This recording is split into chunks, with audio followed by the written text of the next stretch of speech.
తెలంగాణ రాష్ట్ర సమితి అంటే టీఆర్ఎస్ అనే పార్టీకి కొంత తెలంగాణలో భావోద్వేగమైనటువంటి కనెక్టివిటీ ఉంది. ముఖ్యంగా ఉద్యమ సమయంలో కావచ్చు, ఆ తర్వాత తెలంగాణ స్వరాష్ట్ర ఆకాంక్షలో కావచ్చు, సక్సెస్ఫుల్గా పేరున్నటువంటి టీఆర్ఎస్ పార్టీని ఆ తర్వాత బీఆర్ఎస్గా మార్చారు. కానీ తెలంగాణ రాష్ట్ర సమితి అనేటువంటి పేరు ఒక పేగుబంధంలాగా కనెక్ట్ అయింది తెలంగాణ ప్రజలకి. బీఆర్ఎస్ పార్టీగా మార్చడం అనేది కేసీఆర్ చెప్పిన దానికి నో చెప్పకుండా ఆ రోజు ఒప్పుకున్నప్పటికీ కూడా చాలామంది ఆ పార్టీ గులాబీ పార్టీ నేతలకు అలా పేరు మార్చడం కూడా ఇష్టం లేదు. అంతటి అనుబంధం టీఆర్ఎస్ పార్టీ అనే పేరుతో ఉంది. సో తెలంగాణ రాష్ట్ర సమితి అనే పేరు ప్రస్తుతం తెలంగాణ రాజకీయాల్లో లేకపోయినప్పటికీ కూడా టీఆర్ఎస్ ఇప్పటికీ కూడా బీఆర్ఎస్ పార్టీకి సంబంధించినటువంటి లీడర్లను పాత తరం వాళ్ళు కావచ్చు, కొంతమంది నాయకులు కావచ్చు, టీఆర్ఎస్ గానే సంబోధిస్తారు. సో అంతటి అంటే ప్రజల్లోకి చొచ్చుకెళ్ళినటువంటి పేరు టీఆర్ఎస్ పార్టీ. సో అలాంటి టీఆర్ఎస్ ఇప్పుడు కవిత తీసుకోబోతోందా అనే చర్చ కూడా సాగుతుంది. ఎందుకు అంటే పాత పేరుతో కొత్త నినాదంతో నేను ప్రజల ముందుకు రాబోతున్నాను అని కవిత చెప్పడం ద్వారా టీఆర్ఎస్ పేరు అనేది ఖాళీగా ఉంది కాబట్టి, అంటే పేరు మార్చుకుంది కాబట్టి కేసీఆర్ పార్టీ, సో బీఆర్ఎస్గా మార్చుకున్నారు కాబట్టి టీఆర్ఎస్ అనే పేరుతోనే కవిత కొత్త పార్టీ ప్రారంభిస్తారు అనేది కొంత చర్చ జరిగింది. కానీ తెలంగాణ రాష్ట్ర సమితిగా ఉంటుందని చాలామంది అనుకున్నప్పటికీ తెలంగాణ ప్రజా సమితిగా పేరు పెట్టొచ్చు. ఎందుకంటే గతంలో తెలంగాణ ప్రజా సమితి అనేది ఒక నినాదంతో ప్రజల్లోకి వెళ్ళి తొలి తెలంగాణ ఉద్యమం సమయంలో అంటే బలంగా వినిపించిన పేరు కాబట్టి అది తీసుకుంటారేమన్న చర్చ జరుగుతుంది. సో ఈ రెండు చర్చల్ని పక్కన పెడితే టీఆర్ఎస్ పార్టీగా కవిత రాబోతుందా అనే చర్చ జరుగుతున్నటువంటి సమయంలో కేటీఆర్ చాలా రోజుల తర్వాత మీడియాతో చేసినటువంటి చిట్ చాట్లో టీఆర్ఎస్ పేరును మార్చడం తప్పే, అలాంటి మార్పు వల్ల కొంత ఇబ్బంది అయింది, మళ్ళీ మేమే టీఆర్ఎస్ పార్టీకి మార్చుకునే అవకాశాన్ని పార్టీ పరిశీలిస్తుంది అని చెప్పడం ద్వారా లేదు టీఆర్ఎస్ పార్టీ మా వైపే ఉండాలి అనే ఒకటువంటి ఉలిక్కిపాటు అయితే ఇప్పుడున్నటువంటి బీఆర్ఎస్ పార్టీలో కనబడుతుంది అనేది అయితే మనం స్పష్టంగా చెప్పుకోవచ్చు. ముఖ్యంగా ఇటు కేటీఆర్ కావచ్చు, ఆ రోజు ఉద్యమంలో ఉన్నటువంటి నాయకులు, టీఆర్ఎస్ పార్టీలో కీలకంగా ఉన్నటువంటి నాయకులందరూ కూడా తెలంగాణ ఇంటి పార్టీగా ఉండాలి అంటే కేసీఆర్ తెలంగాణ ఒక రాజకీయ ముఖ చిత్రంలో కీలకమైనటువంటి వ్యక్తి కాబట్టి పార్టీ పేరు తెలంగాణ రాష్ట్ర సమితి ఉండాలి అనేది చాలా రోజుల నుంచి కోరుతా ఉన్నారు. బహిరంగంగా కూడా కామెంట్ చేశారు. కానీ కేసీఆర్ పేరు మార్చడానికి సంబంధించి చాలా వచ్చినటువంటి విషయాల్లో ఎప్పటికప్పుడు కొట్టేస్తూ పేరు మారదు, బీఆర్ఎస్ పార్టీగానే ఉంటుందని చెప్తూ వస్తున్నారు. కానీ తాజాగా ప్రతిపక్షంలో ఉండి కార్యనిర్వాహక అధ్యక్షుడిగా ఉన్నటువంటి కేటీఆర్ స్వయంగా పార్టీ మార్పుకు సంబంధించి అంటే పేరు మార్చడంపై ఒక కీలకమైన ప్రకటన చేసి అంటే ఒక ఫిల్లర్ వదిలారు, జనాల్లో ఎలా రెస్పాన్స్ వస్తుందో చూసుకోవడానికి అనేది అయితే చాలా స్పష్టంగా కనపడుతోంది.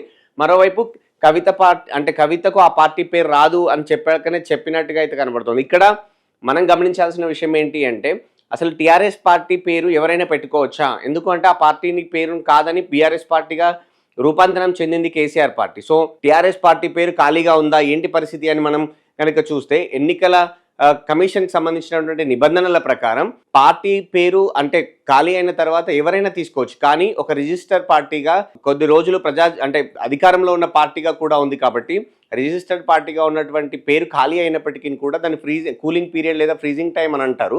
సో ఆ టైంలో ఆ పార్టీకి సంబంధించినటువంటి ఎవరైనా కొత్తగా వచ్చి మేము పలానా పార్టీ పేరు తీసుకుంటామంటే ఇవ్వరు. ఎందుకు అంటే వారికి ఒక 6 సంవత్సరాల పై చిలుకు ఒక సమయం ఇచ్చిన తర్వాత ఆ తర్వాత ఎలక్షన్కి సంబంధించినటువంటి ఎలక్షన్ కమిషన్ దాన్ని మళ్ళీ డీనోటిఫై చేస్తుంది, ఎవరైనా తీసుకొచ్చడానికి అవకాశం కల్పిస్తుంది. సో ఇప్పుడున్న దాని ప్రకారం 2028 వరకు, ఎందుకంటే 3.5 సంవత్సరాలు మాత్రమే అవుతోంది బీఆర్ఎస్ పార్టీగా మారి టీఆర్ఎస్.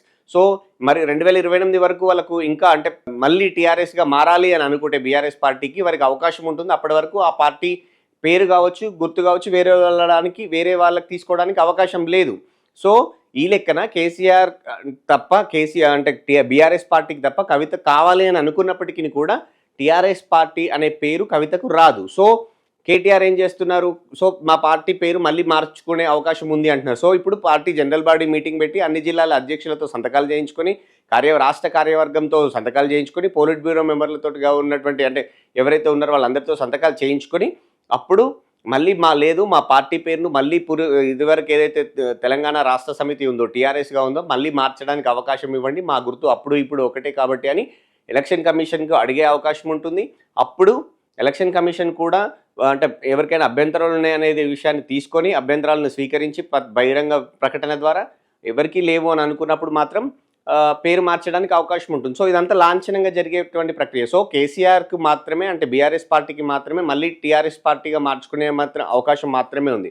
సో ఆ విషయం తెలుసుకొనే అంటే కవిత తీసుకుంటున్న కవితకు టీఆర్ఎస్ అనే ఒక పేరు వస్తుందా, ఆ పార్టీ పేరుతో వెళ్ళబోతుందా అనే ఒక హైప్ ఏదైతే వచ్చే అవకాశం ఉందో, సో అలాంటి అవకాశం రాకుండా ఉండేందుకే కేటీఆర్ జాగ్రత్త పడ్డట్టుగా తెలుస్తోంది. మరోవైపు టీఆర్ఎస్‌గా మార్చుకునే అవకాశం ఉంది అని చాలా రోజులుగా చర్చ జరుగుతున్న నేపథ్యంలో అందుకు బలం చేకూరుస్తూ ఆయన వ్యాఖ్యలైతే ఉన్నాయి.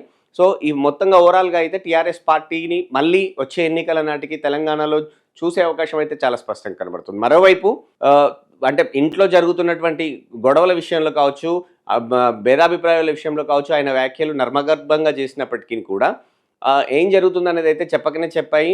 ఇంట్లో ఒక తండ్రిని ఏడిపించొద్దు, సంతోషపెట్టకపోయినా పర్వాలేదు కానీ ఏడిపించొద్దు అని చెప్పినటువంటి ఆయన వ్యాఖ్యలు చాలా లోతుగా అర్థం చేసుకోవాల్సి ఉంటుంది. సో అంటే కవిత చర్యల వల్ల కేసీఆర్ బాధపడుతున్నారు. ఆమె చేస్తున్నటువంటి చర్యలు కేసీఆర్‌కి ఇష్టం లేదు అని ఆయన ఇండైరెక్ట్‌గా అయితే చెప్పినట్టు చాలా స్పష్టంగా కూడా కనపడుతోంది.